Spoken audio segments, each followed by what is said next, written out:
معي ياسين بونو. ارحب بكل مشاهدي الكرام. معي ياسين بونو، خاصه بانه كان قلق كثير كبير بالنسبه للجمهور المغربي حول الصحه ديال ياسين بونو. ياسين بونو، اولا نبغوا نطمئنوا الجمهور المغربي حول الصحه ديال ياسين بونو. الحمد لله، شكرا لكاع الناس اللي سولوا فيا. الحمد لله. نعم، اللقاء عرف فوز المنتخب الوطني المغربي، انتصار كان مهم بالطريقه وبالاداء. كيفاش انتصار ديال المنتخب الوطني امام فريق اللي بحجم المنتخب البلجيكي؟ انا فدخلوني لداخل المستشفى اللي داخل، فما ما قديتش نشوف المقابله. شفت في الاخر، شفت البيوزه الحمد لله وانا فرحان بزاف الفوز. التفاعل كان كبير بالنسبه يعني منذ وصلنا هنا لقطر، الجمهور المغربي والحماس عند اللاعبين. واش هذا هو اللي خلى انه اليوم نشوفوا المنتخب الوطني المغربي بهذا الاداء وبهذه القتاليه وبهذه الروح ديال الوطنيه؟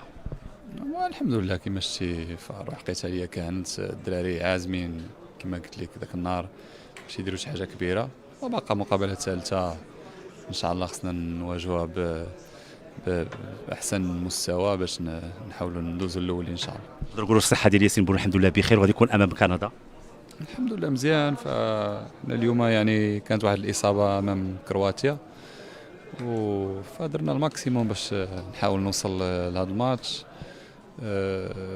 فحاولت يعني درنا الماكسيموم بحال اللي قلت لك.